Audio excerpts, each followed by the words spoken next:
A very good afternoon to everyone present here. I am Dhanushri Singhal, a second year student. It is a great pleasure to welcome you all to today's panel discussion on next generation reforms in IBC. For the second CARCIL CNLU National Conference on Corporate and Insolvency Laws 2024, in association with Insolvency and Bankruptcy Board of India, Insolvency Law Academy, Chandiyok and Mahajan Advocates and Solicitors, PNA Law Officers.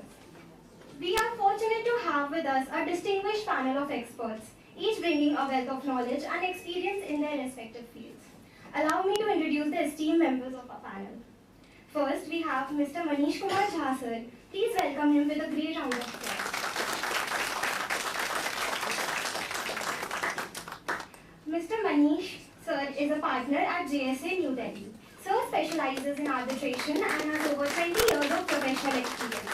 Sir has expertly handled both national and international commercial arbitrations in industries like telecom, construction, energy, and real estate. Thank you, sir. Thank you so much for coming. Next, we have Ms. Ivneet Upal, a partner at PNA Law Officers. Please welcome her with a huge round of applause. With over 15 years of experience, ma'am specializes in litigation and dispute resolution with a primary focus on commercial arbitration, renowned in energy sector litigation and securities litigation. She has successfully represented both India and foreign clients. Thank you, Ivneet ma'am, for joining us today. Joining us next is Ms. Mahima Singh ma'am, a partner at Chandiyok and Mahajan. Please welcome her with a huge round of applause.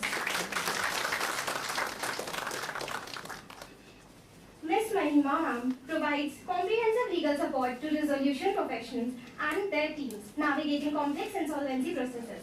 Her dedication to the field is reflected in her involvement in Insol India and the Indian Network of International Women's Insolvency and Restructuring Confederation.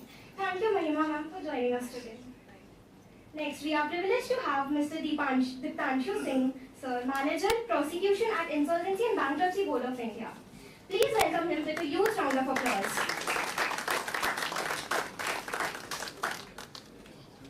Sir brings extensive experience in insolvency and bankruptcy law with a deep understanding of regulatory and prosecution matters within the IBDI. His role as manager places him at the forefront of shaping Indian insolvency framework, guiding legal and regulatory strategies in insolvency cases. Thank you so much, sir. Finally, I welcome Mr. Ishan Dugal, sir, Principal Associate at HSA Advocates. Please welcome him with a huge round of applause. As a moderator, you are the driving force behind the panel discussion. With a distinguished career in commercial litigation and a strong focus on insolvency and bankruptcy code, related litigation and advisory, Mr. Ishan has become a respected figure in the field. His deep understanding of complex insolvency matters has become a cornerstone of his practice at HSA Advocates. Thank you so much, sir, for joining us. Each of our panelists bring a unique perspective to today's discussion, and I am sure we will benefit immensely from their insights. Without further ado, this room is now open for panel discussion. Ishan, sir, the floor is all yours.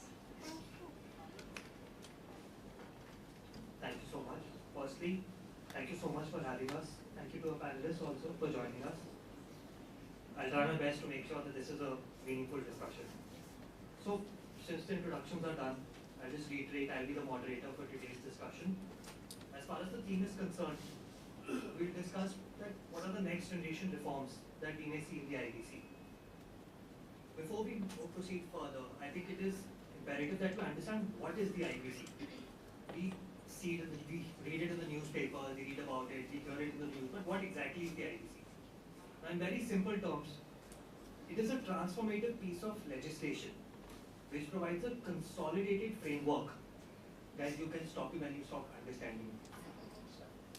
Which provides a consolidated framework for the insolvency resolution, liquidation, and bankruptcy processes for corporates and individuals.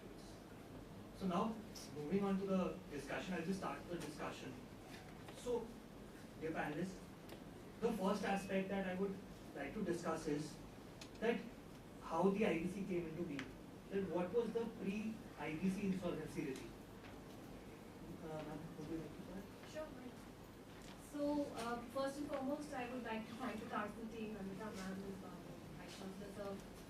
inviting me and my co-panelists over. It's special for me because I'm in the midst of students. I love being in the midst of students, and it is my native place. So a very happy day for me.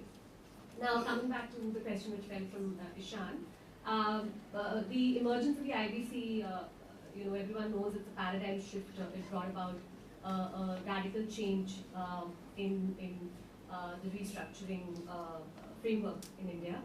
The earliest laws, statutes dealing with insolvency were focused primarily on personal insolvency, which is the Provincial Insolvency Act and the other act dealing with personal insolvency. Then, of course, we had the Companies Act, which provided for winding up of companies. Winding up essentially where the company which is undergoing winding up, which would eventually end up in liquidation. Then we had the CICA, which was introduced to identify and address industrial sickness and aim to revive potentially viable companies. Then, of course, we had statutes like RTP Act, which dealt with recovery of debt due to banks, followed by CARCIL.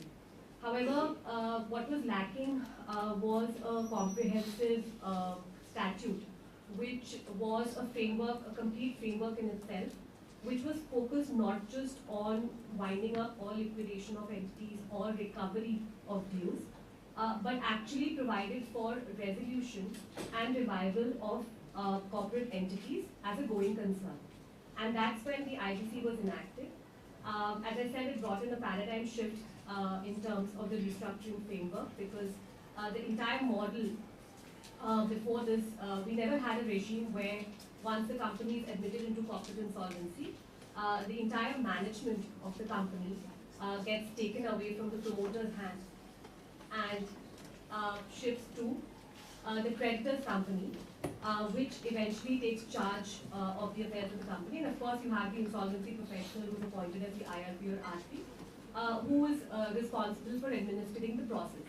Now, the primary aim of the CIRP process is to resolve, is to restructure, is to reorganize with the aim of reviving the company as a going concern. If the CIRP process fails, that's when the company is headed into liquidation. And that is what marked the paradigm shift in the restructuring regime of the country. So let me add a few things about why this act was actually came in 2016. So prior to 1998, there were no mechanism. Everybody has to go, even the financial creditors, all kinds of creditors would have to go to the civil court for recovery of their dues. And as we know, our civil court procedure are so lengthy that it used to take years. Then they introduced two acts. One she has said CICA.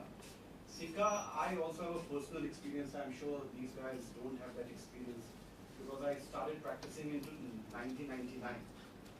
It is a complete failure. It was a disaster.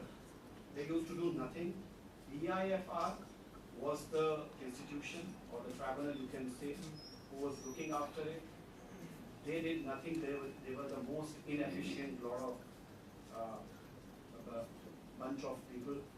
So it completely failed. In 2003, in fact, it was repealed. But thereafter also, for a number of years, it was kept alive. Despite the fact it was repealed, there was no notification. Then there was CNLU Act, which came after this Recovery Act, which was for DRT and all.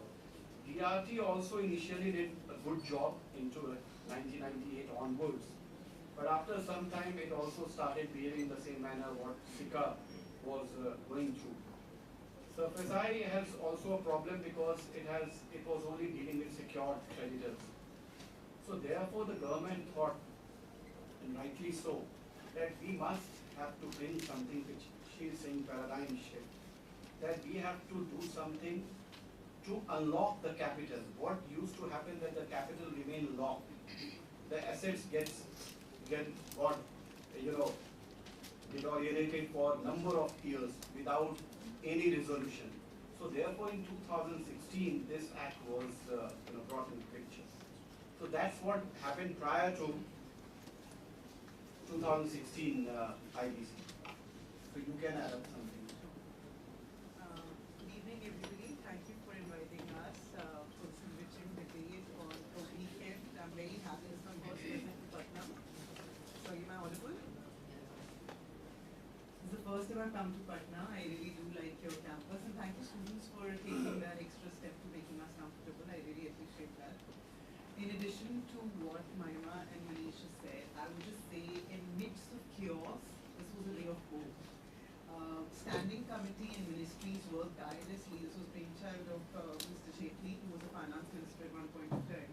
And it was need of the hour, as Manisha has highlighted that, there was DRT and there were certain mechanisms. There was SARFAESI only if you had secured assets. So I think fundamentally what students need to understand is take a step back and understand why does the legislation come into being? Why does it come into picture? Because the previous legislations don't cover all the pragmatic challenges. And each legislation which comes through has to be tested. I would say, even though it has come out in 2016, IBC is also still going through lots of pragmatic challenges, but it does cover a lot of areas which were not covered by the previous legislations that we had. So it was definitely a ray of hope, and now there are as many parties which come into, of course we have discussed this further, how the financial creditors, operational creditors and everybody else comes into the picture. But I think it was needed the hour more so because I think it is beneficial for the economy to have the asset value. If you're just going to throw away, I remember, like, if I have to explain it in a layman person language, I would say, if you're trying to sell a house and you don't get a good value for it, you don't sell it. So it's the same thing that IBC has brought into the picture. And always remember this example, you will have a fair market value, you will have people who will try to resolve it, restructure it, as opposed to calling it sick and declaring it dead. So this legislation brings in that change, brings in that improvement, and it's still testing times, of course. He will also highlight a lot more on this. Yeah, I think we've covered it all. Is there anything that I'm missing that we can share with them? You can add from the regulator perspective. Thank you so much. And I must say I'm overwhelmed to be part of this young audience and esteemed professionals. So for this IBC, before the advent of IBC, the mechanisms were mostly focused on recovery. How to recover more and more from the sick companies' distressed assets. The issue which was plaguing and also highlighted by the economic survey was that there were certain challenges faced by the creditors while resolving, or while in just banking terms, if we say, they were writing off the debts of the company for the benefit of the company and the economy also. So there were certain challenges. There are oversight mechanisms for that. There were questions involved. Why is being done? Why is this being done? So IBC gives a complete framework in which various creditors, they come together and they take a decision in favor of the corporate debtor and also of the economy. So the IBC gives this paradigm shift that from mindset of recovery, we have moved towards the mindset of resolution, because a company supports not only the creditors, but it has to support the employees, the welfare of the local people also. So the resolution has the broader objective which this IBC has come to. The two more points I want to add. Prior to IBC coming into picture, the recovery rate was very, very low. It was 25 to 30%. And one more aspect which IBC has covered, and they have to do some more work, is operational creditors struggle. Operational creditors are who are the vendors, the suppliers to a company. So it's only, financial creditors used to go to court. SARFAESI is only for secured creditors. So operational creditors normally used to left high and dry. They had no recourse. In IBC, they have given some role or some kind of scope to operational creditors also. So therefore, there is a big change as far as for those small suppliers or vendors in this new IBC regime. That's fantastic. So I believe that after hearing this, all of us have a very brief idea, at least, of what factors led to the advent of the IBC. But there's one thing. The IBC was brought into force in December 2016. I'm very grateful I got a job because of it. But now we stand in 2024. Now, how the IBC was in 2016 and where it stands in 2024, there's a stark difference. So I would request the panelists to throw some light on the notable amendments that were brought into the code. So Yeah, so notable amendments. So there are several amendments. It all started in 2016, December is saying. 2018, some amendments came. The two amendments which were remarkable was section 29A, that introduction of eligibility criteria for resolution applicants. That willful defaulters or the promoters who were involved in the mismanagement of the company would not be able to provide for resolution plan. And second big change came as a home buyers as financial creditors. This was a huge relief for all those consumers who invested a lot of their life savings into apartments or buildings and they never got completed. Like you know about JP, you know about Amrapali. So prior to that they used to go to RERA, they used to go to consumer court, but there was nothing was happening. Suppose the company has gone broke, they will get nothing. Neither they will get house nor they will get back their money. But because of this, now they may be treated as a financial creditor. So they may file their claim. And therefore, a big change has come as far as in 2018, this two amendment has come. Do you want to? May I just add to this? Yeah. Since he spoke about the home buyers, I must highlight that CNLU office was actually instrumental in getting home buyers the status of financial creditor. So my firm actually made submissions before NCLT, Allahabad, and got financial creditors the stake. And I must tell you that at the grassroots level, as Manish is saying, it's the home buyers' hard-earned money. We had home buyers association literally walk up to our firm and collect money together in order to pay the law firms. You can imagine the trials and the tribulations they went through to take this process, and why is it necessary, which is most important, to fight and be identified as a financial creditor, is because you don't have a say in the matter as a COC. So when a committee is constituted, committee of creditors is constituted, it's the voting which will determine who will get the resolution plan. Which resolution plan in fact gets approved, I'm sorry, I stand corrected, which resolution plan gets approved.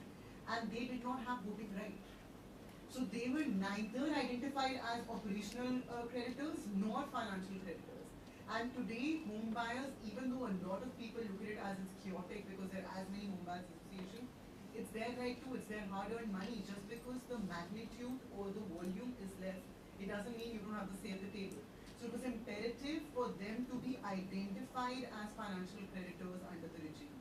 I just wanted to bring that up because, I've really seen JP up close, and the associations and the home buyers were literally going from pillar to post. There were applications made in NCLT, then finally from Supreme Court, they were identified as financial creditors, which was a big win, I think, for the home buyers. I'm sure that you must say thanks to her, because 20,000 home buyers were stuck in this JP, and BCC took over it now, and they are now building it. Yeah. And now, no. Yes or no? The plan approved is going through certain things because, as Mr. Batra had said in the session, YEDA has put some. tax forms. Yes.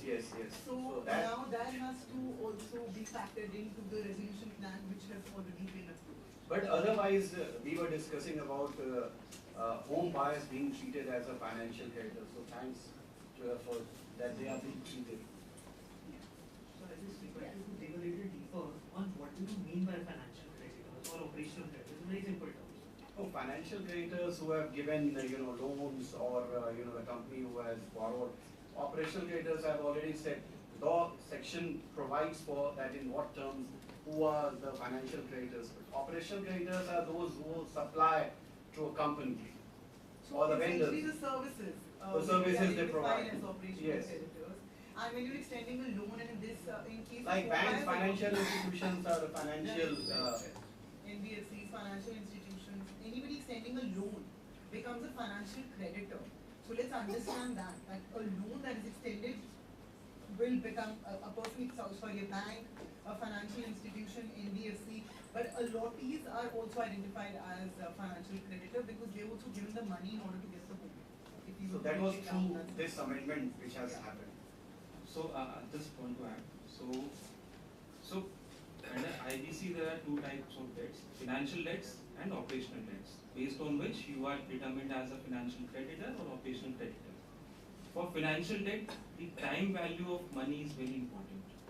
So what my co-panelists were explaining to you is that you give a loan, so you had an expectation that through the time, the value of your money which you have given will increase. Will have interest component in that. Okay, so that's a financial debt. For the operational debt, you are just supplying your services for which you will get your money. There's no time value of money as per se there. You are just supplying your money. For the purpose of real estate allottees, the time value of money was always there because you are giving them money to get back the flats. So through clarification, the financial creditors status was also granted to the real estate allottees. Hello ma'am, do you want to mention some judgments, do you think? No, so in terms of the amendments, I just wanted to add one very significant amendment, and this sort of relates to the payouts to operational creditors. So basically, I'm basically talking about the amendments which followed the NCLAT ruling in the SRC case. Now, as I mentioned that financial creditors are creditors who have given lending to the company and they form part of the committee of creditors, also includes home buyers post the amendment. Operational creditors, on the other hand, while they can file a claim on the company, they do not get a seat in the COC. A seat in the COC is important because in that case you have the decision-making powers with respect to what resolution should happen for the company. Of course, there are provisions in the code where, and I don't want to get into too much technicality, but there are provisions in the code which provide that if the admitted debt of operational creditors, the aggregate debt, is more than 10%, then the operational creditors can nominate their representatives in the COC. However, that's only for the purposes of representation and participation. You don't have any right to vote on the resolution plan, and that means that you don't have a right to decide on what will be the final recovery that you will get under the plan. Now, so in the SRC case, the resolution plan provided the liberty was with the creditors committee to decide the distribution of the plan amount inter se. And typically, like any other resolution case, the committee of creditors decided on a certain recovery percentage, which was higher for the financial creditors and fairly negligible for the operational creditors. The matter reached NCLAT, and the NCLAT was of the view that this distribution mechanism is discriminatory to operational creditors.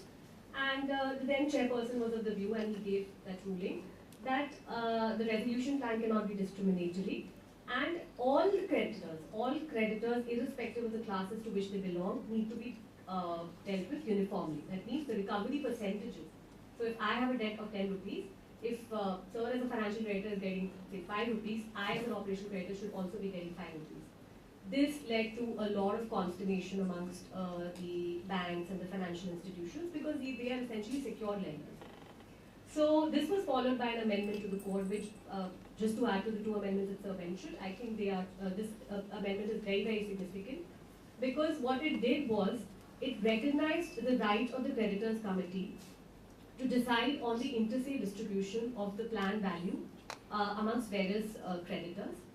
This is, however, subject to the minimum statutory obligation that the resolution plan must provide for a certain minimum payment to operational creditors and to dissenting financial creditors. Again, I'm not going to get into the technical languages of the code, but what it essentially means is that when the resolution plan is being placed for approval before the committee of creditors, the RP has to certify that the minimum guaranteed amount that is being paid to the operational creditors is in accordance with the code.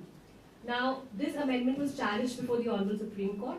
The Honorable Supreme Court upheld the amendment and was of the view that, and this is important because the Honorable Supreme Court recognized that yes, equal treatment is necessary, but that equal treatment has to be between similarly placed creditors.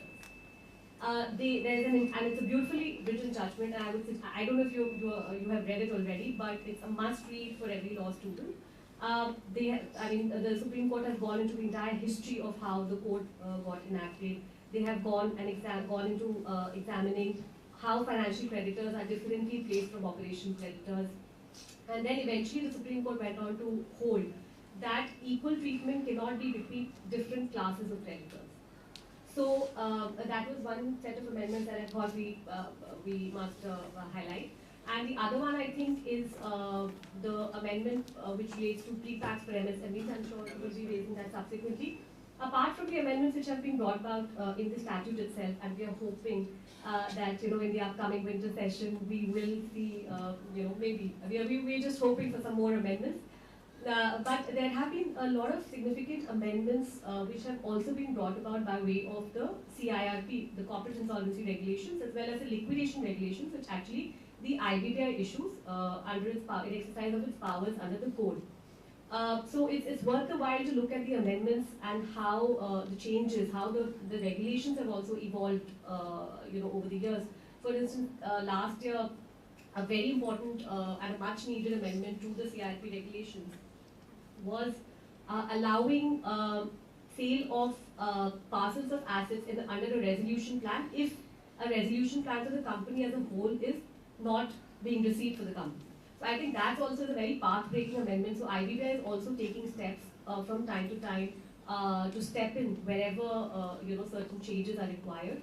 One more amendment I would like to mention is that how many of you can tell that whether Act of Limitation Act applies to IBC or not? I'm sure you guys have read IBC. So what happened, the history is very funny. So 2016, this act was enacted. Suppose somebody has a claim in 2002, recovery claim. And as we all know, Limitation Act says that if cause of action has arisen, within 3 years you have to bring in your claim. So his claims are barred by law. Now he suddenly gets a chance in 2016 to file a petition before NCLT for this IBC under IBC.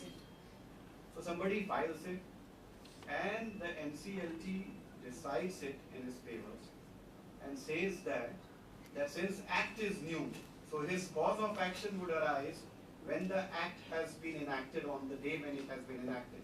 Therefore, his cause of action under this act would arise on 16th December 2016. 1st December 2016. So it was an absurd judgment.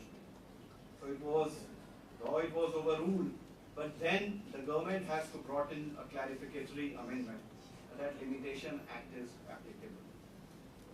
So this is, a funny part of it. Thank God for that. Thank God for this. Otherwise, you would know there was a chaos. Everybody whose claims were barred by time long back, they would come and they would initiate CIRP.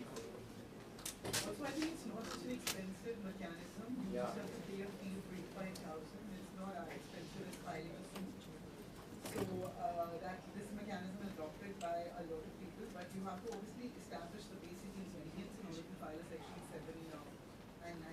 Yeah. So that is very important aspect. But thank God for that judgment. Not being Yeah, and plus one more. Initially the threshold for applying was 1 lakh. It was increased up to 1 crore during the COVID times.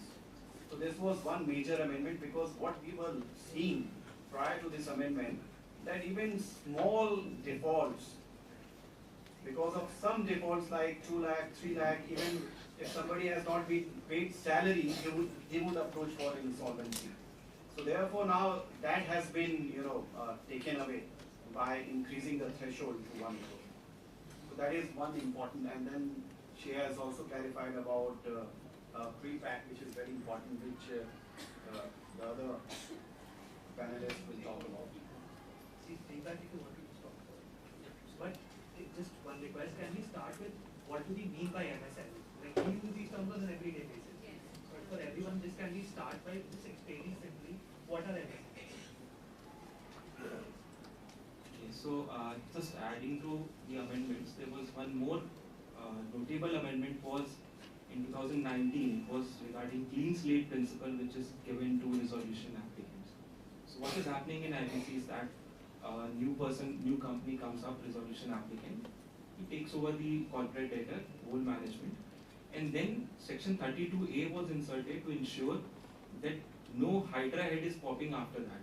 No liability is being attached after the company is being resolved and taken over by a bona fide buyer.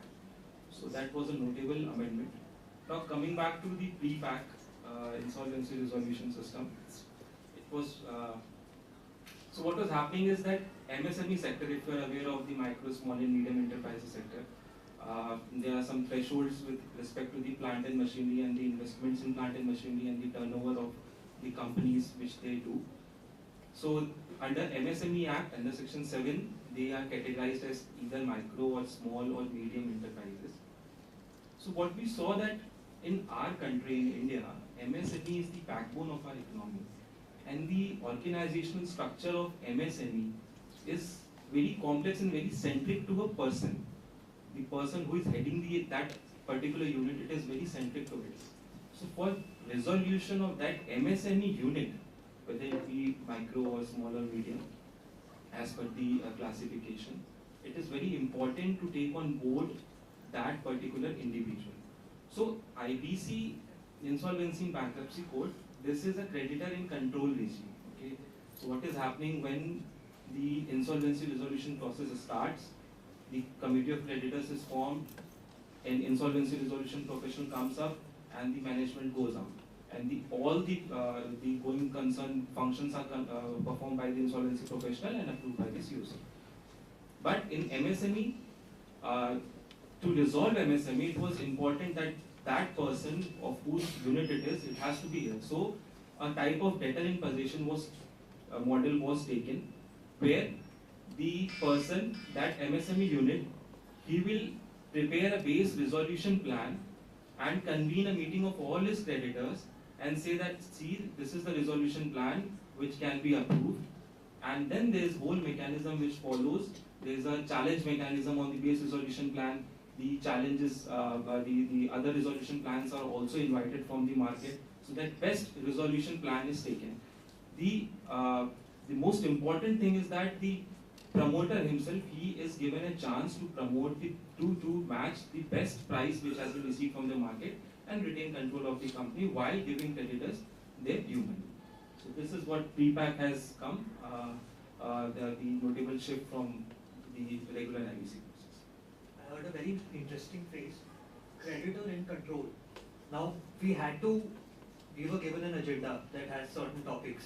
So there's a sequence that we had to follow. But I'm taking the liberty to break that sequence. Now, creditor in control means what?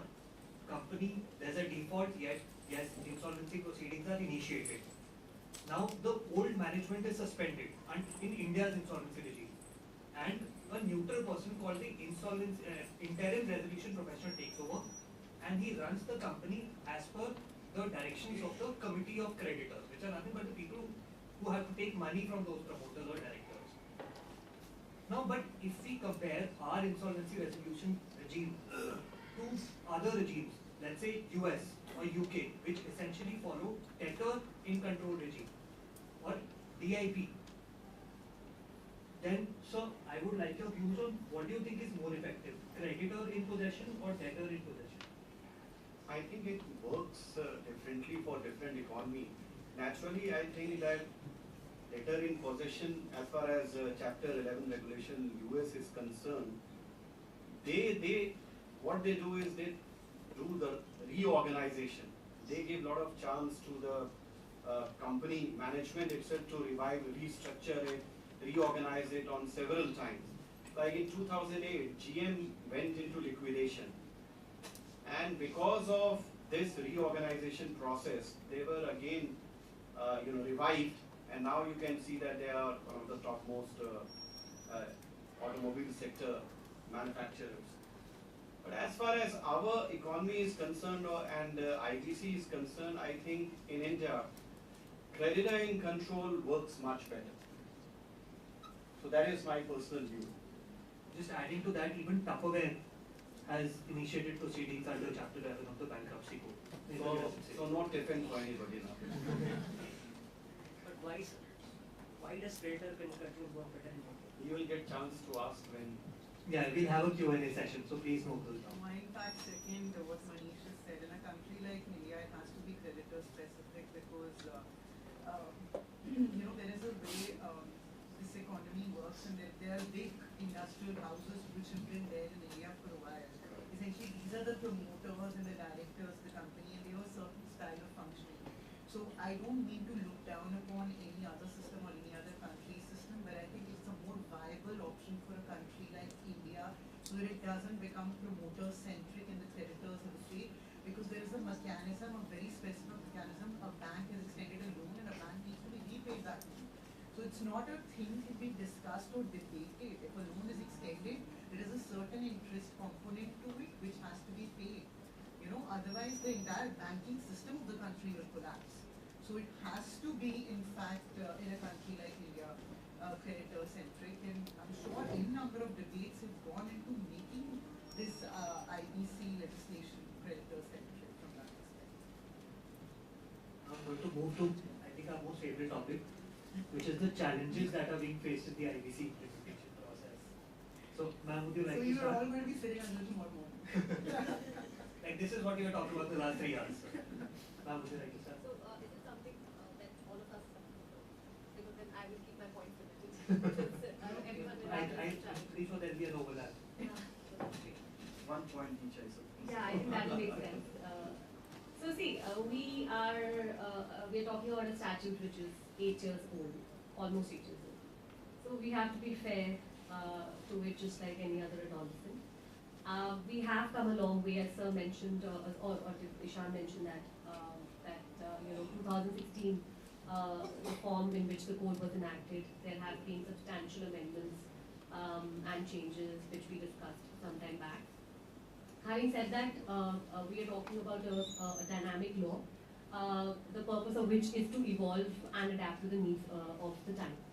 So yes, in terms of challenges, I think one of the biggest challenges, and I think that will be a sentiment that all of us share, on the other side, I'm not talking about these challenges. One, of course, is given the volume of caseload, the judicial infrastructure is something that is a big challenge, because we are talking about complex, corporate cases coming before NCLT benches, which have their daily cost list with about 50 matters, which is not just insolvency and bankruptcy, but also matters arising under the Companies Act. How much ever they try, it is not humanly possible for anyone to do justice to all those matters, and all these matters require intensive hearings. Now, over the period, the government has stepped in. There have been appointments from time to time, but I think that is one area where all of us, I think, definitely feel that the infrastructure for the IBC ecosystem definitely needs a big overhaul. So that's one main point from my side, and over to you, sir. Yes, naturally, what she's saying is that the entire process starts at NCLT. That is the first step, and there ends the last step is also there. So it has to be efficient. The tribunal has to be efficient, and as she has mentioned, there is a lot of case being filed over there. But then you have to have good men manning those institutions. Or women. So as far as IBC is concerned, it provides for time-bound solution. Now the adjudication, we Indians are very, very positive thinkers, I suppose, because in every legislation we provide some timeline which is impossible to achieve. Like in Hindu Marriage Act, divorce is to be granted or not granted within 6 months. It never happens. 16 years you suffer the same husband or wife. Then Consumer Court, 6 months, you have to finish the proceeding. It is taking the next date in NCDRC is given after 1 year. Now similarly, we were so positive and we thought that we are going to decide everything in 14 days. They said that you have to adjudicate the admission in 14 days. I have not heard even a single case which has been admitted in 14 days. I think Government must have intervened. First year. First I year. can't forget that. So they are biased to the aviation sector, it seems. Yeah.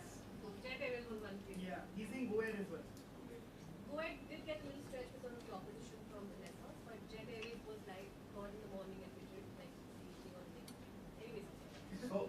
So I think that's where we have to,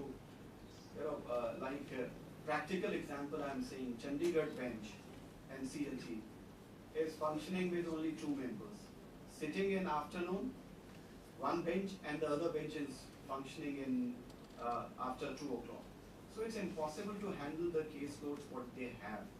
So therefore we have to increase the number of strength of the benches.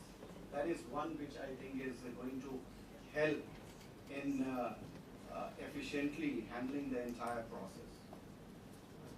I feel the appellate authority also is taking a lot of load. So it's not just the NCLT, of course, in addition to what they're saying, it's not just NCLT, it's also in fact the workload has really increased and there are very few members. So we need adjudicating authorities who are also equipped to handle, detailed commercial disputes, because it's not.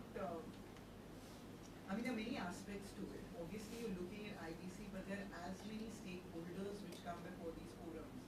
There are as many commercial parties also which come before the forum. So it's very important to have the members who are equipped to handle it, do it so expeditiously, and because for a matter of admission, the ingredients are very clearly laid out in the Act. The parameters are very clearly laid out in the Act. It has to be expeditiously decided without, obviously there are many other pressures, I would say, without seeing who's appearing on that side and deciding the matter accordingly. But it has to be just on basic parameters of law, strictly speaking.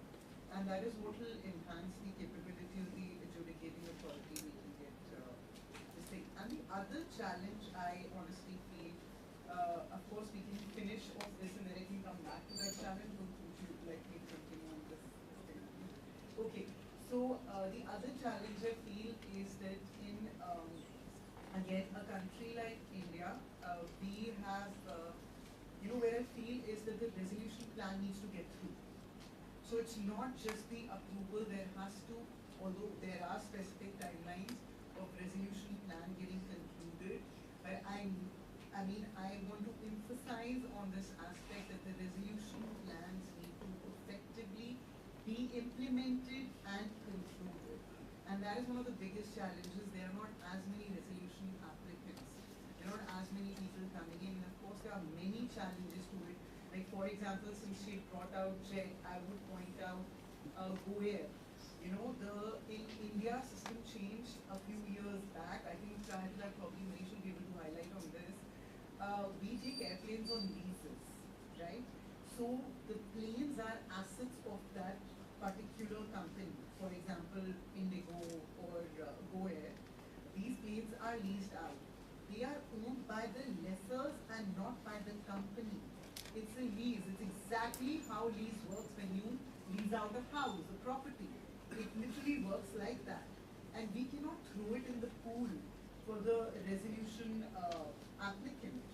I think it was very important, and suddenly that notification did finally come out where they said that it cannot be. So what is it for Go Air now? If it is still in insolvency, what is the asset that they will sell? What is it that they will sell? There is nothing in that company, so to speak, to sell because all these planes are leased out. So to my mind, I'm thinking, is there an alternate remedy that perhaps could be adopted because it no longer can be resuscitated? The company cannot be resuscitated because it doesn't own that asset. So somewhere ownership is also something which is a challenge, and I would really like to hear your thoughts on this. Really want to hear what the idea is. I know, I really want to hear your thoughts on that. Coming back to the challenges faced in the implementation of IBC. Firstly, we have to revisit the objectives of the IBC. Why IBC was there? So it's a time-bound mechanism for resolution of the corporate insolvency. We have 180 days plus 90 days and maximum of 330 days. It has to be resolved. Why it has to be resolved? greater the time period, lesser is the value of the assets. So assets are not functioning, or it is over there. So over the time, the value will diminish. The first challenge we saw was that the CRP was not being initiated by the creditors at an early stage. So it has to be at the very early stage. You see that the threshold amount has been reached. You have to see that whether company is going to be insolvent. You have to file the application. You don't have to wait. Why? Because by waiting, you are making a twilight zone where the assets can be siphoned off and the value of the assets can be reduced. Secondly, for the timelines for the adjudicating authorities, the code was very clear that the adjudicating authority has to see whether there is a debt and default or not, and you have to admit the application. For this, we have also started this information utilities which stores the financial information. So now we are trying that the record of default issued by the information utility, it has to be the single page document which will say that yes, debt and default exists and the application has to be admitted. So what is happening is that the creditors are giving so much of plethora of documents to the NCLT, and they are burdening the NCLT with those documents that NCLT is overburdened. But yes, I am hopeful because in the latest budget speech, Honorable Finance Minister has said that the vacancies are going to be filled up. And NCLT has in last year approved record number of resolution plans, which is very commendable. And so these are the challenges which we are facing. And apart from this, there are coming challenges. See, the IBC came only in 2016. This real estate cases, resolution for the real estate cases, this challenge came to us now only. Now through regulations, we are trying to overcome those challenges by allowing that, okay, for the corporate data, if certain projects have been built up, then those for the resolution plan for those projects can be taken through. And if the company goes into the liquidation, then the persons who are having the possession of the flat, they should be left out from the liquidation estate. So these are the things which we are taking care of. Going back to the Go Air case, which my co-panelist was referring to, so I must say that IBC is not working in silos. It has to see the overall impact. For the aircraft sector, we have some conventions and protocols. We have conventions signed with respect to aircrafts. Because of moratorium imposed, so what happens is when the insolvency resolution process starts, a moratorium is imposed. So no action can be taken against that company. No lease can be cancelled out. No, nothing such can be happened. But because of this, the convention which we had entered with the international association, that was being faltered. So we have to come up with that notification exempting the airline sector, and notification has come out. So for airline sector, notification has come out, and also for oil field sector also we have come out with that notification. So that's the compulsion for the IBC. While we're talking about this, you use the phrase information utility. Now, can we just discuss that? Obviously, information utility is just one example of it, but how is technology being used in the implementation of the IBC? Can you? Before that, can I just add one more challenge that that we, especially when we are acting for resolution professionals, is asset tracing. And this particularly becomes relevant in cases where we're seeing complex group structures, because we spoke about the creditor and control model where the management actually shifts from the promoter to the committee of creditors, and when the IP who, as my co-panelist mentioned, who's supposed to be an independent professional, he steps into the company, he or she steps into the company, and takes charge of management, there's a lot of hostility which is typically faced by them. Most of the times the promoters will not cooperate, the employees will obviously be acting at the behest of the promoters.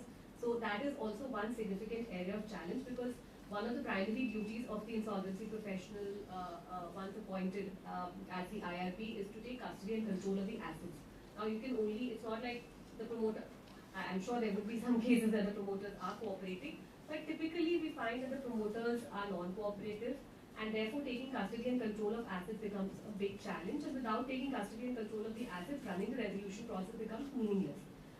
We do have a provision in the IBC, which is section 19(2), which allows the IRP or RP to file a non-cooperation application before the NCLT. But we were talking about the caseload, we were talking about the bench strength. So typically these applications remain pending for a long time, as a result of which, it's like a vicious circle that, and then you're not able to snap out of that. So I think that was one important challenge in the resolution process that IPs face. On that note, I must just say, I did a case once where the promoters beat up the RP when he went to Yes, court. that also happens. Yes, yes, you The have. entire team, 7 people beat. They have entire and sir would know better because because IBBI has a division which addresses grievances even from the IT side. So there are IPs who have been threatened, who've been locked up, and you go to some remote village where the entire village is against you because the village may be वो हम कहते हैं ना पूछते हैं उस promoter को. So there is a lot of hazard also involved. So that was one thing that I wanted to highlight. Now, coming back to the aspect of technological integration, do you have any thoughts on this? That how is technology being actually used? So, during the insolvency resolution process, the IPs, they use technology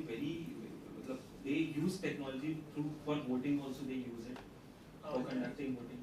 There are some platforms wherein you can go and vote. The creditors, committee of creditors, they can In go. the COC meeting, the creditors have an option to attend the meeting virtually and then to cast their vote also. So they have the option to attend the meeting virtually, and then the voting lines are like we say voting lines are open. Like auction, Last to vote. what you do, like Auction is also there. Yeah, virtual option. From the regulator's perspective, technology in IBC has been being in use from 2016 onwards. First of all, the information utility, it will store your information digitally. It will ask for information even if you are a debtor or creditor, your information will be with the information utility. Secondly, then when the insolvency application is admitted, you can visit our website. On our website, the complete information of the corporate debtor is over there. The order of admission, the list of claims, the auction notices, the information memorandum, the public announcement, whole process on which the confidentiality is not required for that. For that matter, we don't have that valuation report on our website because of that confidential thing. Otherwise, all orders of the corporate debtor and all the processes which can be published in a public forum, it is published on our website. Going forward, we are also planning for an integrated platform for insolvency ecosystem. Honorable Finance Minister in this budget speech has also stated that there will be boost for this IPI, we say it, integrated platform. So all the stakeholders of the insolvency ecosystem, be it NCLT, be it IBBI, be it IP, they all will come on a single platform and there will be information symmetry because of this IPI platform. It's very interesting because I read the speech 3 or 4 times and I couldn't find what they actually meant by a technologically integrated platform. They didn't actually explain what they want to do. So what will happen? See, And this is an integrated tech platform. Would it be like something like you have, when you find judgments for SEC or something like that, all of them would be integrated together to all the resolution processes which are ongoing like that? Because other than that, usually all the resolution professionals, and I have to say, they are very prompt. Most of the resolution professionals have never had any issue. I don't know about others, have never had any issue with all the information being available. The latest orders, the percentage, the claim, everything is always available. Extremely promptly, so to speak. So if it is integrated platform, I'm also thinking like will it be like one portal which will have all the information? So I'll give you one example. So whenever any insolvency resolution professional is appointed in a CIRP process, the adjudicating authority has to check with IBBI whether any disciplinary proceeding is pending against that IRP or not. So what will happen? We'll have a list of IPs and that will be a dynamic list. If any SCN is issued against an IP or any disciplinary proceedings is pending, it will reflect on that portal. So it will be better, easier for the NCLT also to look into that, yes, this person is having disciplinary Yes, because even section 95 and all, they provide that they will have to first go back, within 7 days they have to come back. Now if they have all this information at one place At the click of the button, they will find out whether there is a proceeding against that RPO or not, and then they will not appoint him. So that's a very good, transparent move. That's an example I told you, and there are different information which IP files with NCLT separately, with IBBI separately, and it also gives information to COC separately. So this will be a platform where all stakeholders can come and take those information, and there will be information symmetry and also convenience for all the stakeholders. But it's not accessible to the public. No, obviously. But otherwise also, even NCLT, now you can file, initially it used to be physical filing, you would send your person to NCLT and he will take documents and printouts and all. But now, 3 sets. If you don't file 3 sets, then they will not take. So now you can file because of, this COVID, something good has happened that every filing is now, e-filing. Yeah. So you can e-file it, you can file documents, now the creditors can file documents, the debtors can file documents, and all those documents and everything are on DMS portal, where the NCLT members can access and look into it at the time of hearing itself. So this is one good thing which has happened, and technology has in fact helped a lot as far as NCLT proceedings are concerned in this manner. Would you like to add? Just how technology is being used in the IBC. No, I think fairly all the points have been covered. So, and I'm really looking forward to this. I like the abbreviation also. Yeah. Hope it's tasty.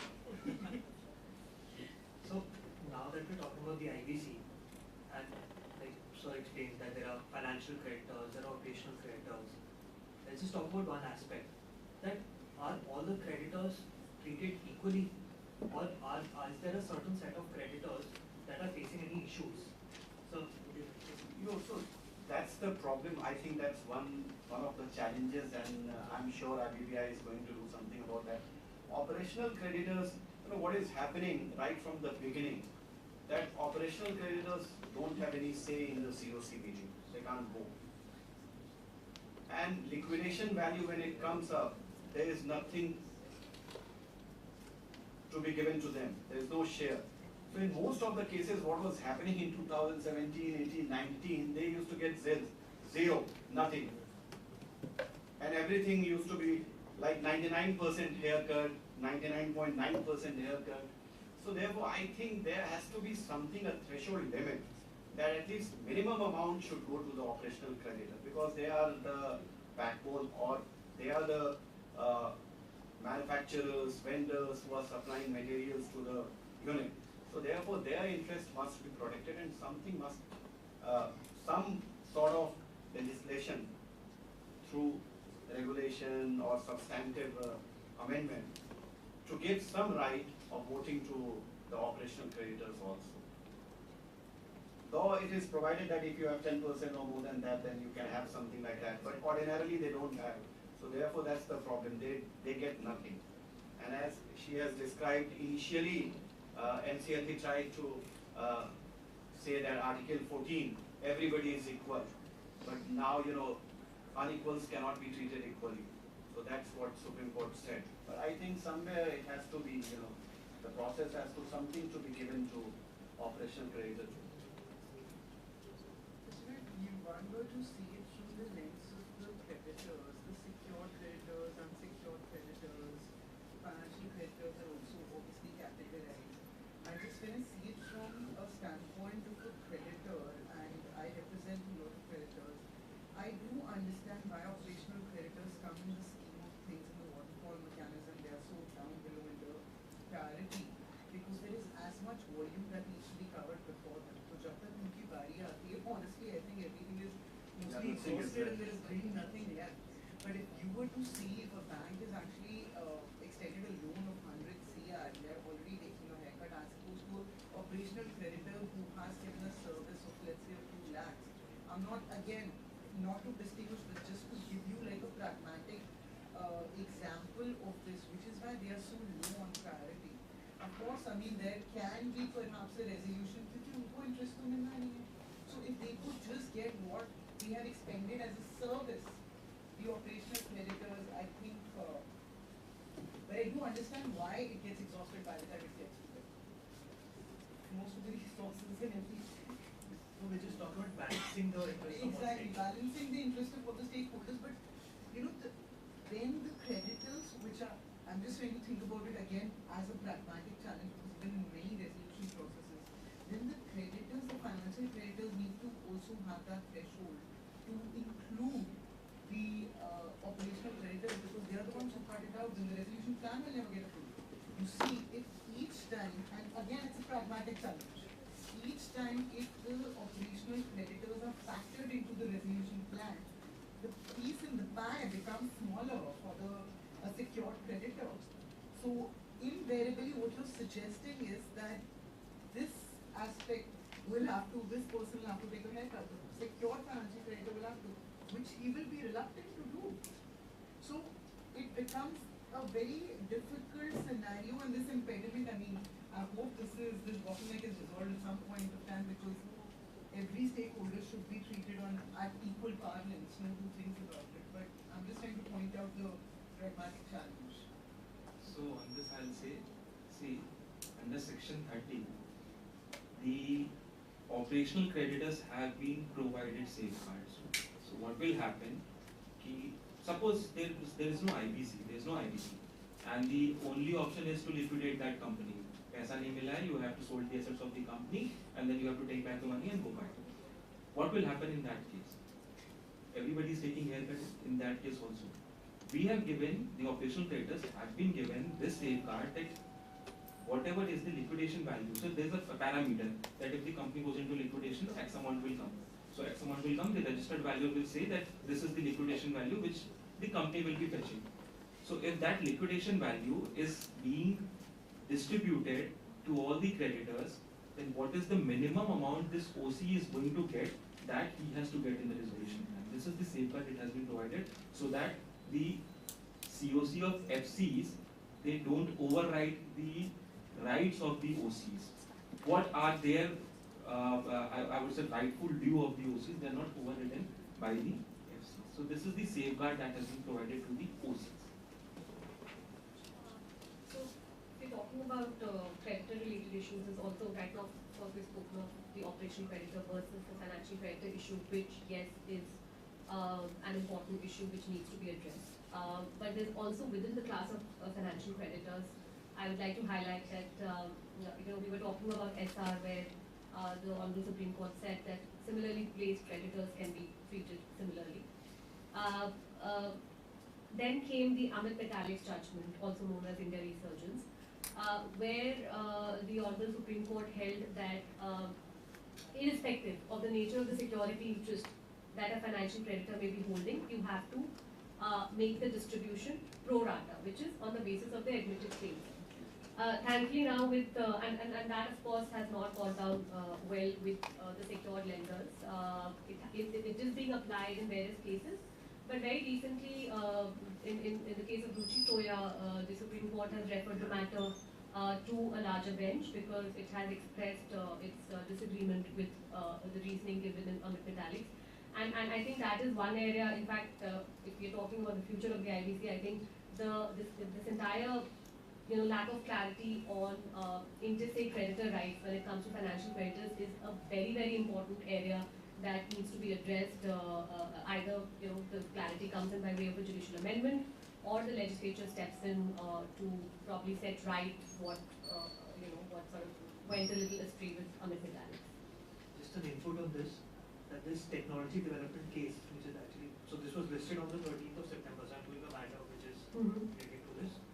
So now what they've said is that we'll form the argument, we'll refer it to the regional bench, and then we deal with all these issues. Yeah, because it's sort of related. Ruchi Soya is of course in a resolution scenario, PDP is in a liquidation scenario, but the underlying issue is can an unsecured creditor claim equal treatment as a secured creditor? And I think CIDCO level and all those are judgments, I let not bore the students with that.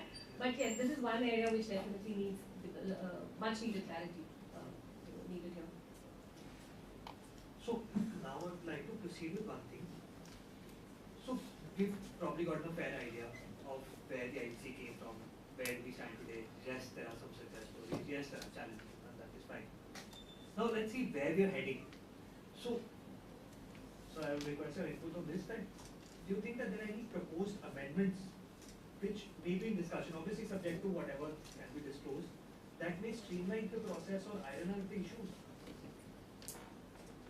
Okay, so for this, I'll again say that we'll have to revisit the purpose of the IBC. That is the time-bound resolution of these precedents. What challenges we were talking about earlier was that the NCLT is overburdened with the cases. So now we have come up with a report which proposes a different system. It says that a creditor-led resolution scheme can be taken care. How it will work is that the creditors, that will be notified creditors by the central government, and this is just a proposal through the report. The creditors will come together and they will carry out the whole CRP process with the help of the IP without the involvement of the NCLT, and the NCLT will be involved only at the stage when the resolution plan is presented to them. This is like a PPIRP. Yeah, But it's all It's like a pre-pack. Yeah. to companies which are not MSMEs. Yeah. So for companies which are not MSMEs, and PPAC is majorly driven by the corporate debtors, it is driven by the and there are other safeguards also. So is that the promoters here are also allowed to present their plan. But yes, there are tables, like if the best plan from the market is more than the 50% of the value of that what promoter has given, then the promoter will not be given the chance to match that plan, so that only the promoters are incentivized to give fair value for the resolution plan. So these are all the safeguards. So this is Yeah, it's like I was just saying. Swiss challenge Swiss challenge. with a tweak, So this is one thing which we want, like creditor-led resolution approach, is that the NCLT will not be burdened, the whole process will be very efficiently taken care of. The secondly, on burdening of NCLT only, it is seen that a lot of interlocutory applications are being filed by various stakeholders, saying that मेरा claim सही से नहीं सुना गया, or I am the resolution applicant, my resolution plan was not being considered, and there are plethora of things. So what we are trying and we are exploring is whether alternative dispute resolution mechanisms can be taken care in IBC ecosystem. So for this, a report is already there. It's the mediation, role of mediation in IBC. Although, Do I need to look for another job? You can become a mediator, qualified mediator also. see yes. For lawyers, you have ample opportunity. So this mediation that will work under the overall objectives of the code and the timelines of the code. It is not like you go on mediation and after 1 year you are saying that no, I am going to mediation. It will not be like that. So mediation will be under overall timelines of the code and very limited. So like mediation can be taken care of during the claims collation process or even during the implementation of the resolution process. So these are the safeguards. So these two things we are looking forward. And apart from that, we are encountering new challenges in real estate sector, which we are ironing it out through this project-based resolution plan, which we want to take it out. That's a very good step. That's actually Project-based. Otherwise, the entire company used to go into. Yeah, actually, we were not getting good the resolution applicants for this one. correct. And how much load can you put on Suraksha and PCC? Right. So So what he's trying to say is that suppose a real estate company is having 10 projects, and out of those 10 projects, one project goes, they are unable to deliver the flat in time or whatever. So the entire company should not go into insolvency, only that particular project. So that helps. Otherwise, others also will go. So that is one good step, I suppose, that has I happened. think there is a judgment in Ansel on this, where they pulled out that particular project from the entire thing. Yes, that's how it started. She is right. That's how it started. Yes. Correct. And now they are thinking of bringing some kind of regulation, I suppose. This is So that will be- That's a very innovative step, I suppose somebody has taken in NCLT. Really. So your thoughts on any amendments? Yes, Any suggestions for that? Yeah. One more thing which is happening is like, multinationals, now there are a number of multinationals operating. And even the Indian companies are multinationals. They have assets all across the world. So if they go into insolvency, what should happen? So that's why I'm sure now he can, cross-border insolvency That is framework. something we are all awaiting. So we are all awaiting for that because I'm doing a matter where the assets are abroad, and RP has taken steps to even take those assets, but that jurisdiction is not cooperating. Naturally, there is no quid pro quo.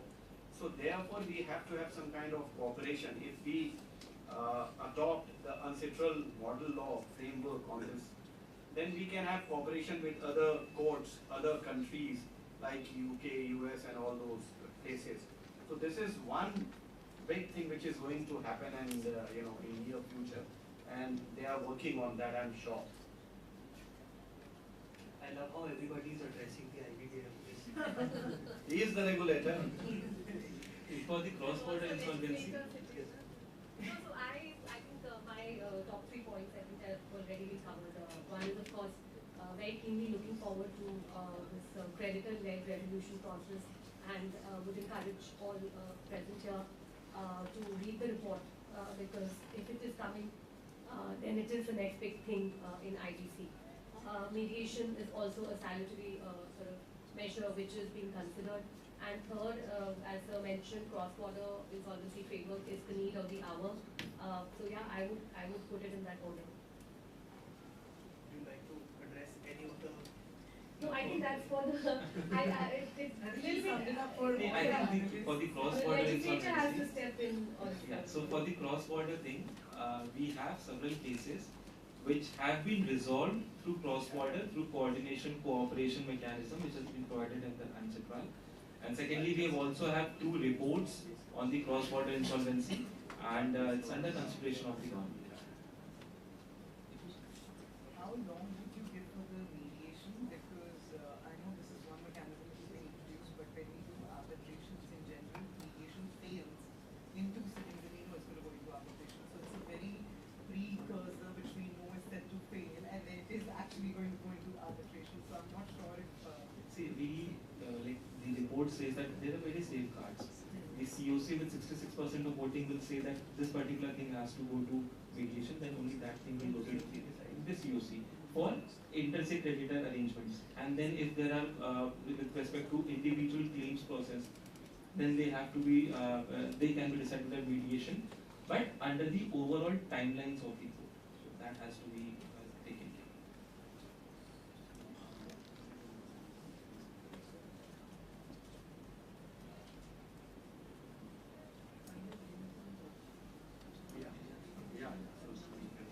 So then we open the floor for your questions. You have 10-15 minutes. Whatever questions you have, you can raise your hand and ask if you have any questions. Primarily, you can ask that gentleman. Like you're asking. I want to take a moment to sincerely thank our esteemed panelists for their insightful contribution to today's discussion. Your expertise, thought-provoking perspectives, and engaging dialogue have enriched us immensely with the insolvency laws. Thank you so much. Now I would like to invite Kiran ma'am. She is a final year student and a senior member of CARCIL. Is it time for questions? Because they were in the midst Are of. you closing or there are? She'll be taking the question. Okay. She'll be moderating. Thank you, Sanshri. A warm good evening to the panel members, faculty members, participants, and my peers. Thank you for being such an engaged audience throughout today's discussion. We have heard some truly insightful perspectives from our panelists, and now it is time that the floor is open to you.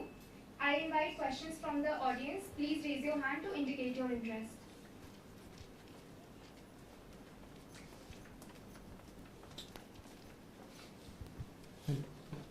Greetings to the panel. I would just like to revert the attention of the panel to the challenge that was previously laid out by Mahima ma'am, that usually the promoters of a company or incorporation, they are hesitant or they're non-cooperative, and that usually leads to one not getting a hold of the assets, which consequently leads to the whole process becoming infructuous. So I would just like to listen to the inputs of the panel on this specific challenge, that what could be the quintessential step that the government of India or the judicial bodies could take to actually steer this whole process into the right direction and overcome this challenge. So yeah, we are alive to this challenge of the insolvency professionals, which they are facing in taking back the control of the company from the erstwhile promoters. So what steps we are taking is that in certain cases we have written letters to police commissioners of that particular region stating that this is the objective of the IPC and you should support the particular RP. The second thing is that the RP can go to NCLT under section 19 and take appropriate directions from there. I have seen several cases where NCLT has directed the police authorities and other authorities to take necessary action so that the RP can function properly. The thirdly is that when we get such complaints from the IPs that we are facing too much of problems from the ex-promoters, IBBI has the power to initiate prosecution against such promoters. So we have also initiated prosecution against such promoters who are not cooperating or not cooperating with the IPs. Thank you. And just one thing, it doesn't become fluctuates, it gets delayed. Next question, anybody? Can we have? Greetings to the panel. I would like to bring back the panel to the discussion regarding the PPIRP. And I was doing some research some time back and there was a lot of criticism on the effects that PPIRP has on the creditor in control model of the resolution. So I would like to know your thoughts on the same.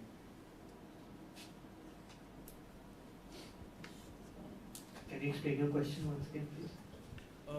So online there was a lot of criticism about the introduction of PPIRP for MSMEs, saying that it takes away from the creditor in control model of resolution.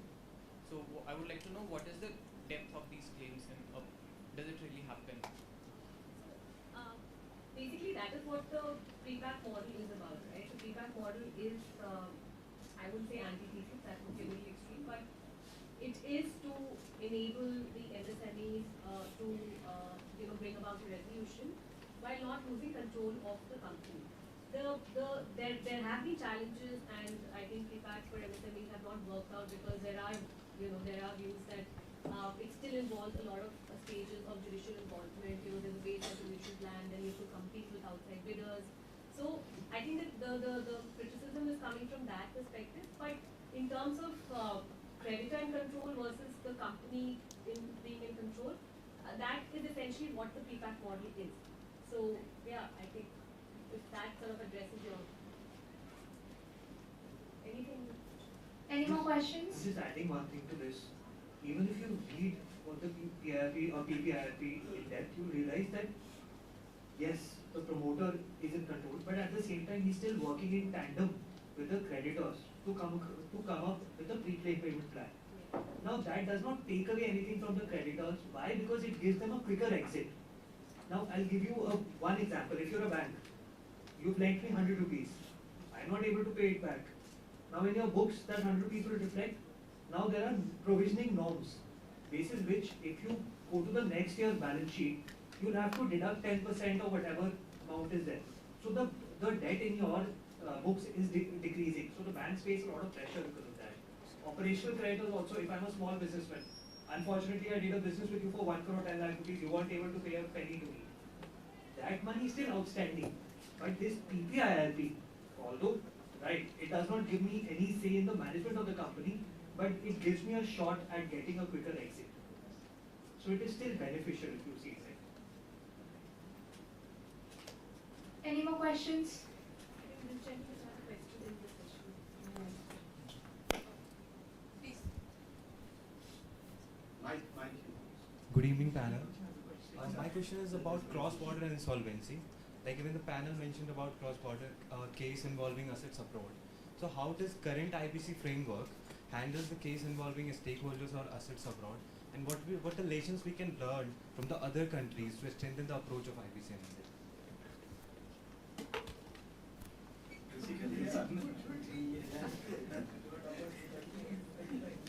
Yeah, 234, 235, they are not very helpful. But they are working on it, I suppose, and something is going to come up. And abroad, some of the countries which have those kind of insolvency framework, they work together. So suppose some jurisdiction like Singapore, something has happened there. Then the courts Otherwise, if Indian court passes an order, they are not going to abide by it or follow it. So there is a lot of difficulty. So to get away with those difficulties, we have to first get into treaties and all those things, and we have to adopt ancestral framework. So that the courts, one court listens to the other court, the RP in one jurisdiction works with the other RP in the other jurisdiction. So this will work only when something comes up. Right now there is nothing. There are only two provisions which is not even notified as such. Yeah, and then there's just one-off case of Jet Airways, everyone knows about it, the Dutch administrator, and the court had to step in. But yes, sir is absolutely, correct when he says that we have 234 to 245, but to sort of operationalize it effectively, we do need a comprehensive cross-border insolvency framework, which is something which is in the works, and we hope not Yeah, we are looking at. Don't look at me. But yes, we hope that sooner rather than later we will have a cross-border insolvency legal framework. Of course, there are views, contrary views saying that अभी जो है वो नहीं handle हो रहा with the given infrastructure. But I think the proof of the pudding lies in the eating. Till we start at least implementing, we've also come a long way since the IBC was enacted. So I think it's high time that a regime is put in place, and then we learn along and we adapt to it as the challenges come up.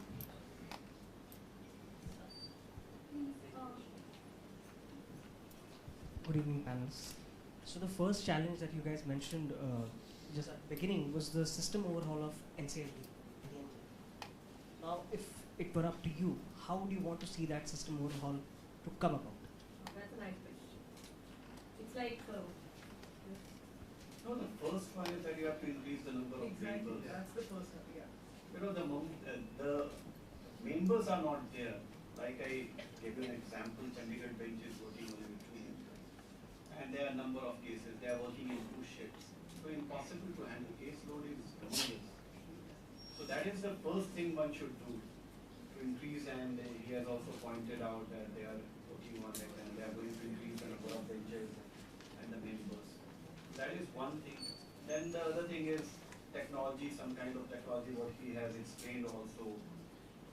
It will expedite the process also. Then he has also talked about that unnecessary filing. Something happens and your client will tell you to bring in an application, you file it, notice will get issued, reply, rejoinder, and then it goes on and on and on. So to cut short all those unnecessary delay, we have to put in something in place so that those kind of applications may not be taken up firstly. And secondly, what he has proposed is that if those kind of challenges are there, what happens is, what I have seen from the client side is in most of the cases, the RP doesn't consider his claim. His claim is, say, suppose of 100 rupees. RP says that, no, I'll allow only 60 rupees. Then he files an application before NCLT, then NCLAT, and then in the meantime, resolution plan is passed, then it affects that also. So those kind of things also have to be curtailed. So there has to be, a smart member or a smart person manning those benches can see all those things. So therefore, increasing the number of members, bench strength, and then putting in place some sort of alternative remedies or something like mediation process, those kind of things can be brought in so that this problem gets resolved. One more thing is that there's also required a behavioral change. Lawyers on the bench. Lawyers. No, so I was just adding to those unnecessary filings. Brahmastra is हमने सुना होगा. IBC में एक provision है, which I call it the Brahmastra, which is section 60, subsection 5 of the IBC. You want to file any application at any stage of admission, of resolution, post-resolution, you use that. I think that is one section which definitely needs, yes, it's a salutary provision because it is a residual provision under which you can go, but I think it definitely needs a relook, and the legislature will need to step in there. I don't think there's anything much that the IBA can do except to sort of take the concerns to the legislature, but I think that is one section which definitely needs some sort of, I don't know what that change can be, but it needs I don't know the answer to that. If a judge were to pass a strict order If one order were to come through and a penalty of 1 crore is imposed on an application, there, madam, is a solution. I agree. But we need the judges to be well versed with the subject and to also impose hefty penalty in order to dissuade the lawyers and the clients pushing the lawyers invariably to file these applications. Absolutely. I think That's that is the a very, problem. very He's- good point. Yeah, he's saying change the behavior of lawyers. I'll say change the behavior of client. No, in foreign He will come and he will jurisdictions, say, वकील साहब आपको करना है कर दो नहीं तो हम किसी और से करवा लेंगे. in foreign jurisdiction, costs, litigation costs are a very heavy deterrent. Here, we don't use that. In cases which are palpably malicious, there will be no order as to cost. They require costs to be imposed because that is one important way of deterring. Litigation is cheap in India. Very In cheap. US Very cheap. and other jurisdiction, it's impossible. Yeah, that's true. But The fee for an application is 1,000 rupees. Just if I may, question. if I may, panelists, Yeah, please. and, I think it's kind of a cop out, isn't it, to blame the lawyers? It's the easiest thing to say that yeah, the You want lawyer to become a behavior. lawyer or a judge? Sir, we advocate, sir. First a lawyer, then judge. No, but it would act as a deterrent if a judge were to pass an order where they impose such a huge penalty. But again, And I, for one, being a lawyer, I know my clients wouldn't be as happy with it because it does buy them time. And they are, it's not a very simple answer. There are as many stakeholders, there are as many commercial reasons for certain actions to be taken. So it's not a very simple solution to it. However, if hefty penalties are imposed, like in US, it acts as a deterrent. It will act as a deterrent in this jurisdiction as well. hold There on. will be laws. And if the cost is imposed, you don't have to pay, the client has to pay. But then, sir, there will again be a issue. Who's the mechanism for collecting and payments? Who, Jana? Who plans to fund me? Then you'll not be able to file another application. plus you can pay that money online. That's the people Yeah, that's what I'm saying. It will be UPI also works there. Do we have any more questions? There.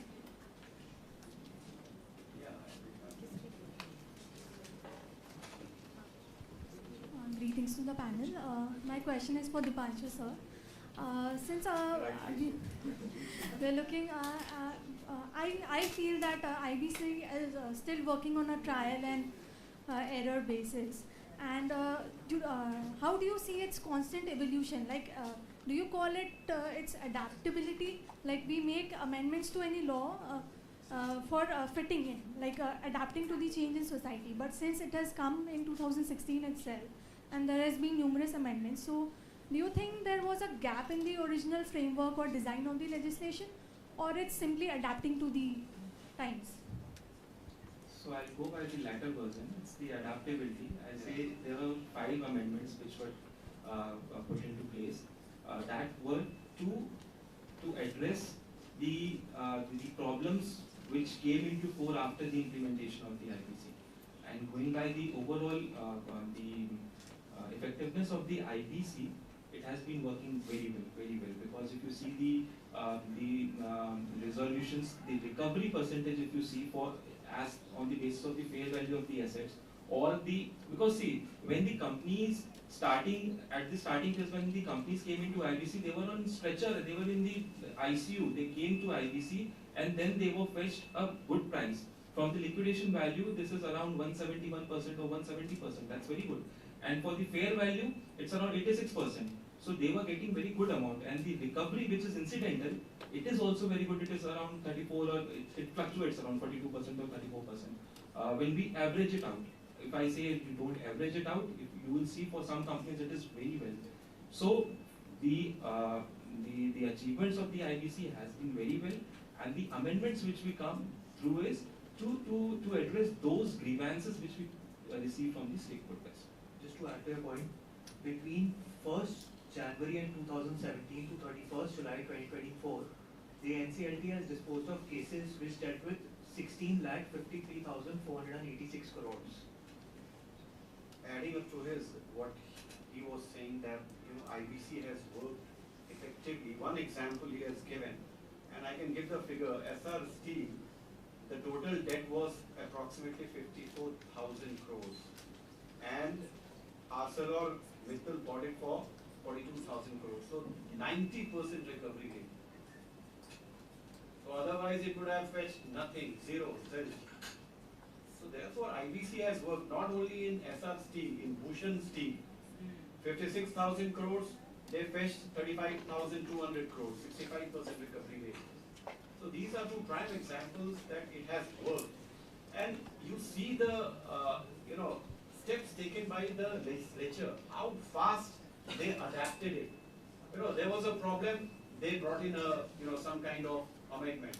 There was a problem in 2020, they brought in certain amendment. They realized that if we don't increase the threshold, now it will get flooded with so many cases. So from 1 lakh increase to 1 crore. So therefore you have to thank the legislature also who have taken steps to fill the vacuum, fill the void. And we are in IBC is 2016 in fancy. So therefore a lot of teething problem are there. So therefore we are adapting. We are, like she said, I will not say it is trial and error. Naturally when you are working towards something, you face some problems. But those problems thankfully have been resolved very soon. So therefore it is working well. And two prime examples I have given you. Any more questions? And just to add to that, it's another practice area for the lawyers, so we have nothing to complain. And one more thing, because she has said this, if you go to any NCLT, the beautiful part of it is this. 2 years back, there used to be a lot of big lawyers, but now young lawyers, 24, 25, they get so many opportunity to argue over there. So it's a very good field and a good tribunal for young lawyers. Greetings to the panel members. So I have this question that in the near future, when India adopts the uncentral model, so this present priority which is given to the financial creditors, this priority system, should it be maintained or should it be reconsidered to ensure, equitable treatment to all the creditors? It is out of syllabus question. I think they are separate issue actually. Adoption of the uncentral model law is about cross-border insolvency and the treatment of interface priority and the disparity in recovery percentages for creditors is a separate issue. Both of which, according to all of us, need to be addressed and are probably in the process of being addressed. But I don't see how the uncentral model law adoption should have a bearing or be connected to the treatment of creditors. I think it will be an overarching policy decision that will be taken depending on the framework that is highly adopted. But to my mind, these would be two separate issues, not really connected to each other. Unless anyone else is any other.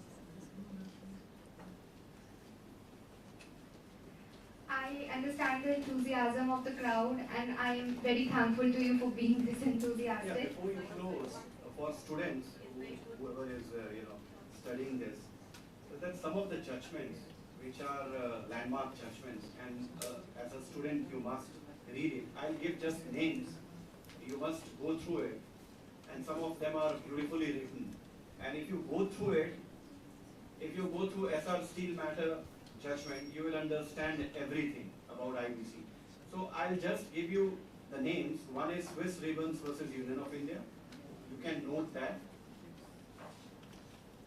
Then the second one is Innovative Industries versus ICICI Bank.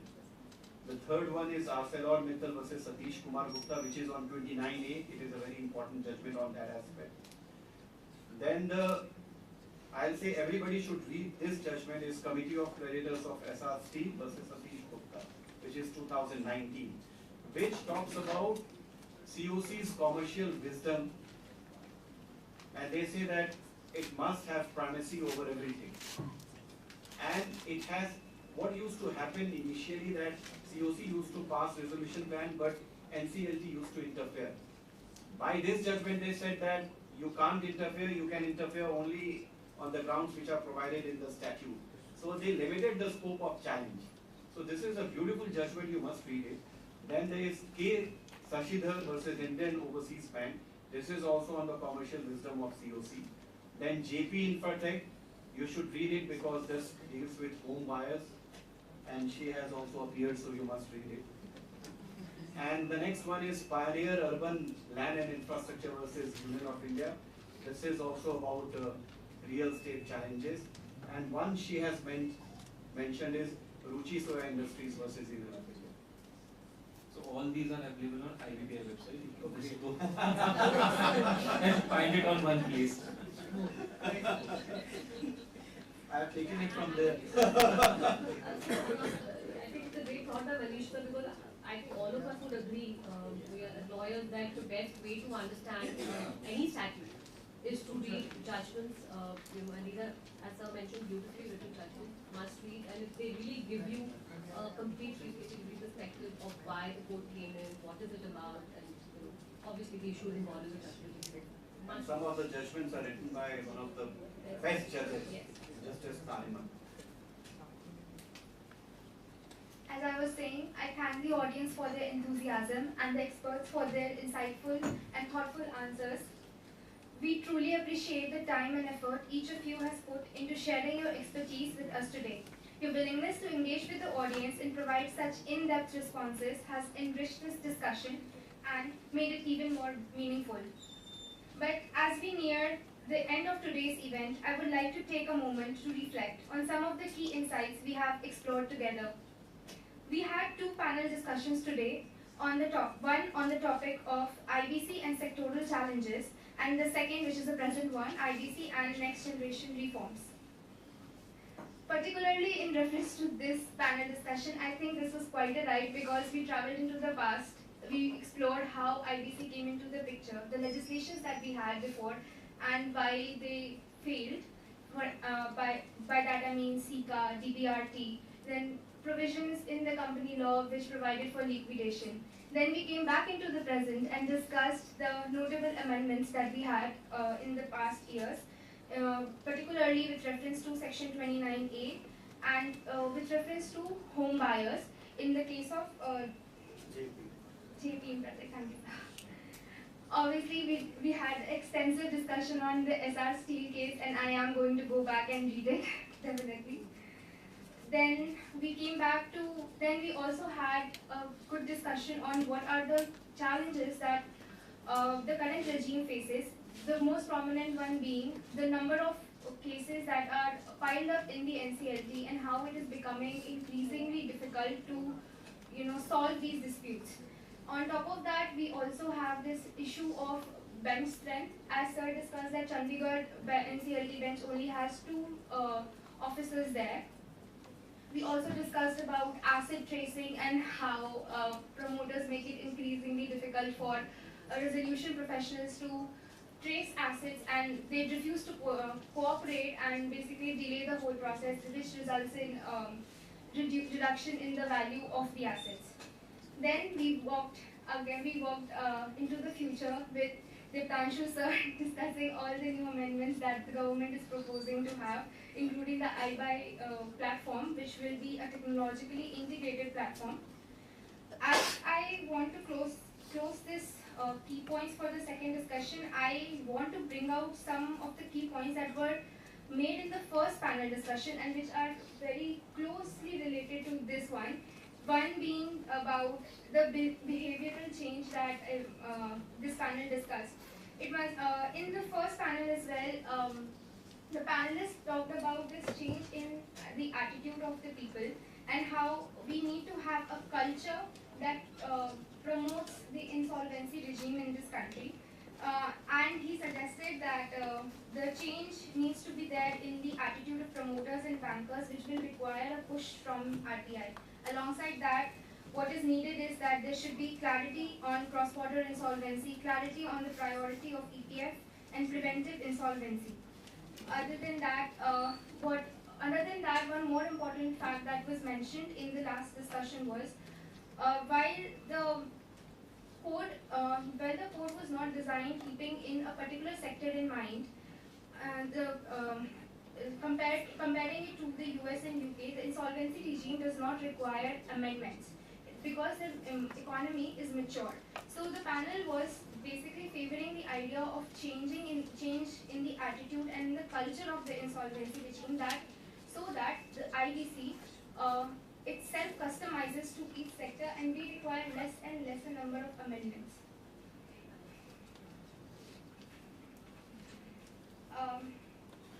I am am grateful to the panel members for the time taken to share their knowledge with us and for fostering such an open and dynamic exchange of ideas.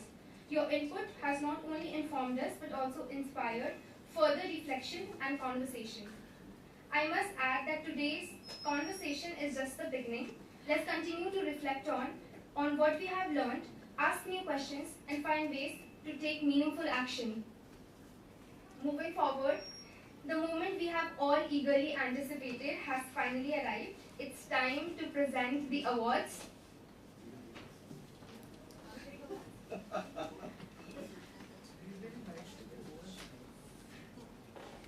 It is an honor to stand before you today as we recognize and celebrate the outstanding achievements of some truly exceptional individuals.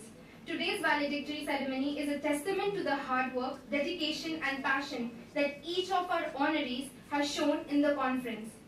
As I call the citation holder's name, I invite you to join me on stage to receive this well-deserved recognition.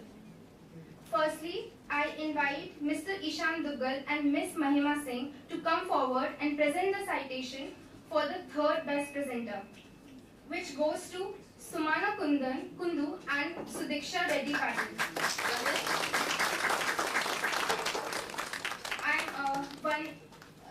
So basically they presented their paper virtually.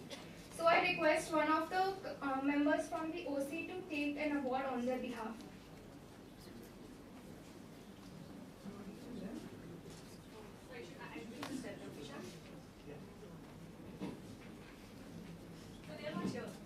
No, they presented the paper virtually. They are watching you live. Okay, congratulations wherever you are.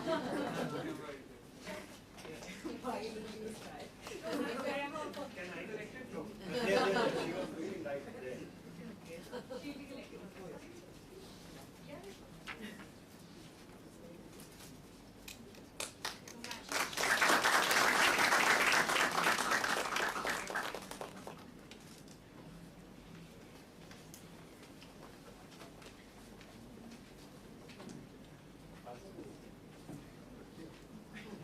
In the second place for the Best Presenter Award, I call upon Sneha and Ankita Varnika. I also invite Mr. Diptanshu Singh and Ms. Mahima Singh to step forward to facilitate the winners.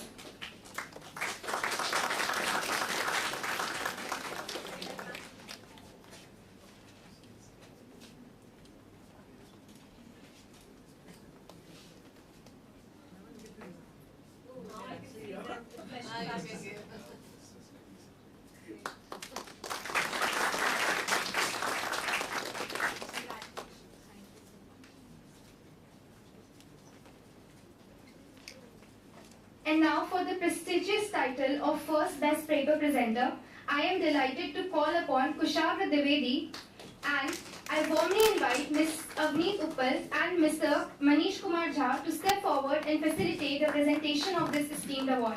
Let us all give a resounding round of applause.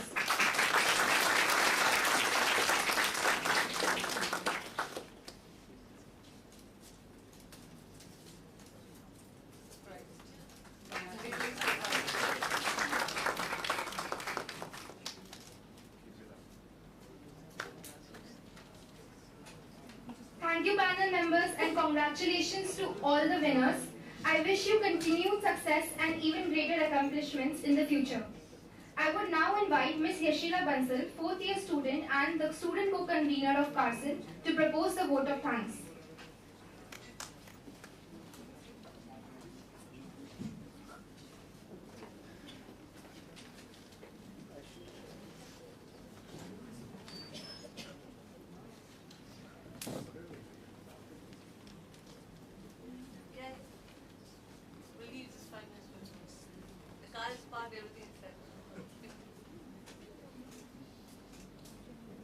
A very good evening to you all. I am Yashila Bansal, a fourth year student and the student co-convener of CARCIL. Respected dignitaries, faculty members, participants and my dear friends, on behalf of the Center for Advanced Research on Corporate and Insolvency Laws, that is CARCIL, it is with great honor that I stand before you to take a moment to reflect on the journey we have undertaken and the value that CARCIL upholds. At CARCIL, we are deeply committed to fostering an environment of intellectual curiosity, critical thinking, and innovation. Our center aims to provide a platform that channels academic brilliance through various initiatives such as workshops, lectures, and conferences like this one. We take pride in setting a high standard for academic conferences in this field, striving to contribute to the legal community with excellence and rigor. The first edition of this conference reached new heights with an invaluable support of the Competition Commission of India, JSA Advocates and Solicitors, and ASSOCHAM India. This year, we aim to elevate that legacy, and yes, this conference has been particularly special. We are proud to have hosted the event with greater zeal and success than ever before. It gives me great pleasure to mention our collaborators of this edition. We were privileged to collaborate with our research partner, the Insolvency Law Academy, our firm collaborators, PNA Law Offices and Chandiok and Mahajan Advocates and Solicitors, our knowledge and media partner, SCC, and the Insolvency and Bankruptcy Board of India, and Vikshit Bharat Abhiyan. Their support and contributions have been invaluable to the success for this conference. We witnessed an outpouring 70 participants who actively engaged and showcased their ideas on the various topics covered during this conference. Today, as we gather to mark the closure of the event, we also celebrate the achievements of the top 3 participants who have truly excelled in their competitive forum. A special note of appreciation goes to the organizing team and all the volunteers who have worked tirelessly behind the scenes to make this conference a grand success. Your dedication, hard work, and meticulous planning ensure the smooth execution of every detail, and I could not be prouder of your efforts. I would also like to extend my heartfelt appreciation to our wonderful audience for your presence, attentiveness, and active engagement. As we conclude this year's conference, I am filled with optimism for the future. The success of this event reaffirms our commitment at CARCIL to continue fostering such platforms for academic growth and legal discourse. We hope to see even greater participation and collaboration in the future edition of this conference, building on the momentum we have created together. Thank you so much.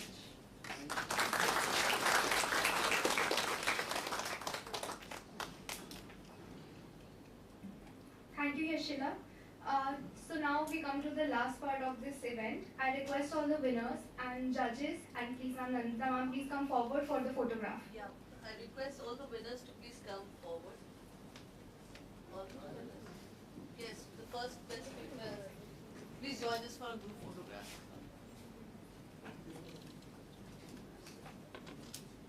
Yes, please come forward.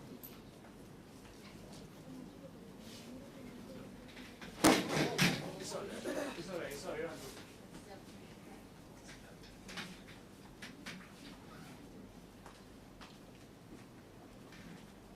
So you may stand, no problem. Yeah.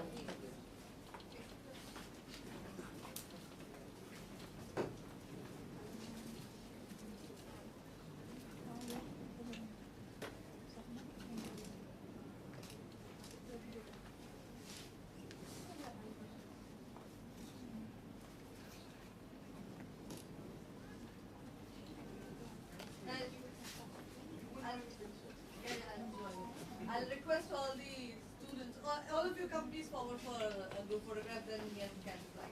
Quick.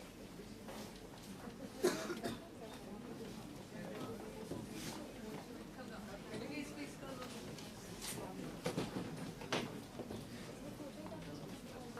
Alice, everybody please join.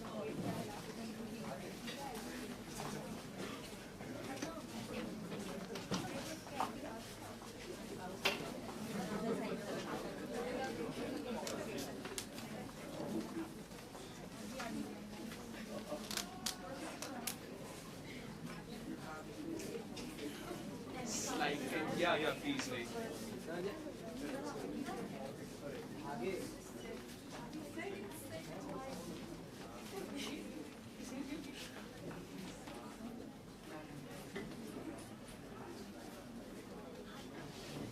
Nandita, can I stand on it?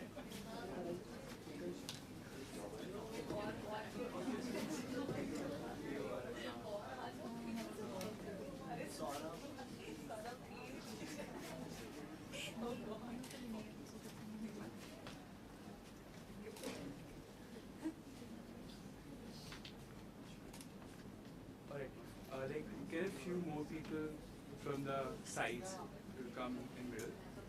Like, you can adjust with your heights. So I'm not getting all of you to frame.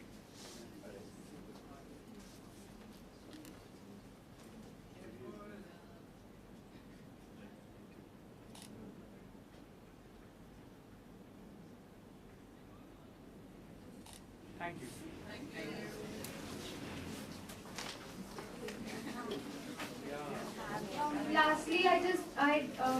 Lastly, I want to request the judges and the participants to join us for the high tea.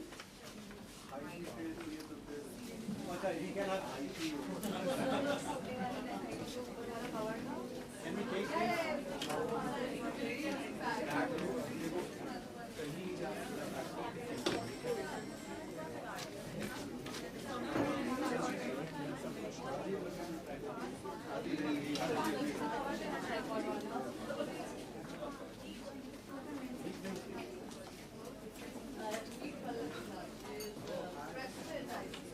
Chairperson ICI, Patna.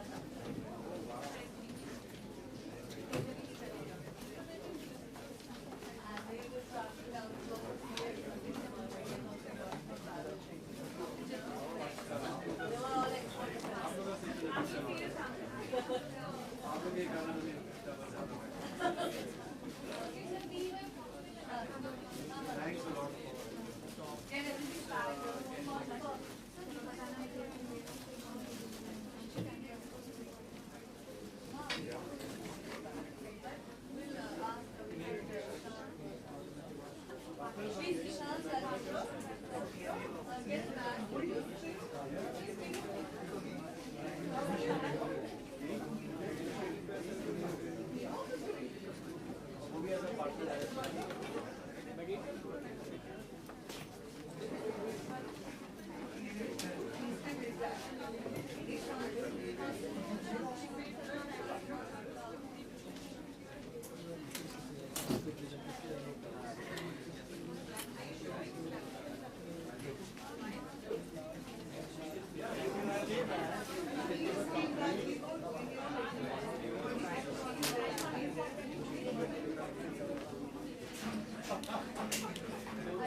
Give one back to